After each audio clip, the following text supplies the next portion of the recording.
Welcome to this explainer. Today we're diving straight into the underlying philosophies that completely shape our criminal justice system. Specifically, we're going to unpack something called the crime control model. It's this fascinating, kind of relentless framework that dictates exactly how laws are enforced, how suspects are treated, and ultimately, how we as a society define justice. If you've ever wondered why the legal system sometimes seems to prioritize speed and convictions over legal technicalities, well, you're absolutely in the right place. Let's get into it. Here is the roadmap for today. We'll start with the core theory of the crime control model, break down the real-world rules it creates, look at times when the system worked perfectly, examine the devastating miscarriages of justice when it fails, and finally ask, is it a price worth paying? Section 1. The crime control model, theory, and goals. So, to really wrap your head around this model, you have to understand its ultimate number one goal, the absolute suppression of crime. It views crime as the single biggest threat to our freedom. From a sociological standpoint, this links neutrally to right realism, a right-wing conservative approach that firmly believes in giving police much greater investigative powers and utilizing zero-tolerance policies. It also deeply connects with Emil Durkheim's functionalism. Basically, Durkheim argued that the main function of justice is simply to punish the guilty. Why? Because doing so lets society express its moral outrage, reinforces our moral boundaries, and strengthens social cohesion. So the model fundamentally trusts the police to figure out who is probably guilty during their investigations, and it argues that law enforcement shouldn't be bogged down by what it sees as unnecessary legal technicalities, like strict search warrants or holding limits. This brings us to a really vivid analogy, the conveyor belt, or an assembly line, if you will. Unlike some systems that treat justice like a careful obstacle course full of legal safeguards, the crime control model wants a streamlined, highly efficient, nonstop process. Once the police have tagged someone as probably guilty, the system just wants to drop them right onto this conveyor belt. Step 1, speedily prosecute. Step 2, convict. Step 3, punish. It is all about efficiency and speed, dealing with offenders rapidly to deter them and anyone else watching from committing crimes. Now, what does this all mean for individual rights? Well, at its core, this model weighs the rights of society to be protected way more heavily than the rights of the individual suspects.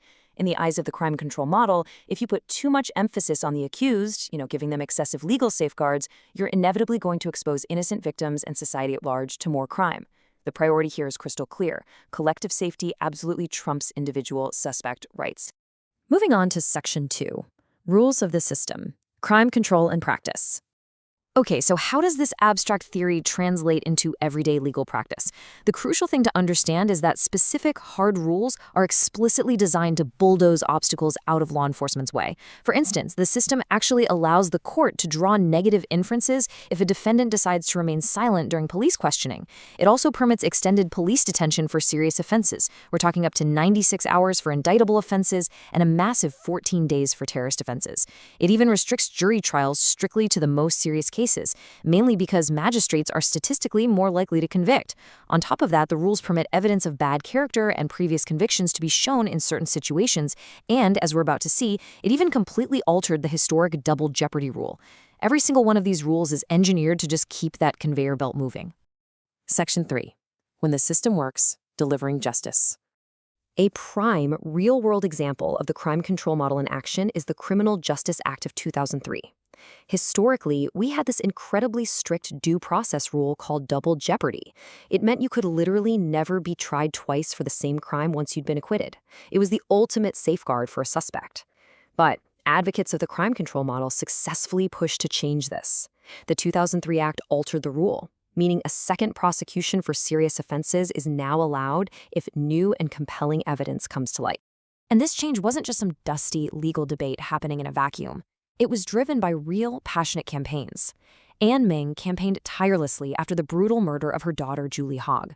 Alongside her incredible efforts, the McPherson Report on the tragic murder of Stephen Lawrence heavily recommended this exact change. Thanks to this shift away from strict due process and toward crime control, the killer of Julie Hogg and 2 of the suspects in the Stephen Lawrence murder were finally retried and convicted. It brilliantly illustrates how sometimes stripping away technical safeguards is exactly what's needed to protect society and deliver long overdue justice for victims. Section 4. Miscarriages of justice, the dope side. 21. That is the staggering, heartbreaking number of murders the Birmingham Six were wrongly convicted of. You see, in a desperate rush to secure convictions, police completely fabricated evidence against them. They deprived them of sleep and food and used horrific violence and threats to extract false confessions. Because the justice system was leaning so heavily into this crime control mindset, the judge actually wrongly deemed those forced confessions admissible as evidence, while simultaneously excluding defense evidence. 6 innocent men lost years of their lives simply because the system's top priority was getting a conviction at any cost. And unfortunately, that was not an isolated incident. 100. That's the estimated number of criminal cases involving outright malpractice by the West Midlands Serious Crime Squad alone. This was the same squad responsible for the Birmingham Six, by the way. But their malpractice went way further. Perjury, assaulting prisoners, even planting incriminating evidence on suspects across over 100 different cases. This right here demonstrates exactly what happens when police are trusted implicitly, and judges wrongly admit dubious evidence just to keep the conveyor belt churning. The rights of the suspects are entirely, brutally crushed under the weight of state power. Finally, Section 5, a price worth paying, the ultimate calculation. The crime control model doesn't even pretend to be perfect. In fact, it's remarkably blunt about its flaws. It openly admits that miscarriages of justice, like the horrific nightmare experienced by the Birmingham Six, are going to happen. It essentially views the wrongful conviction of a few innocent people as mere collateral damage. It's seen as a tragic, sure, but entirely acceptable price to pay for the greater good of convicting a massive number of guilty people and maintaining public protection. It is a strictly utilitarian, entirely ruthless view of justice. So, I'll leave you with this final thought.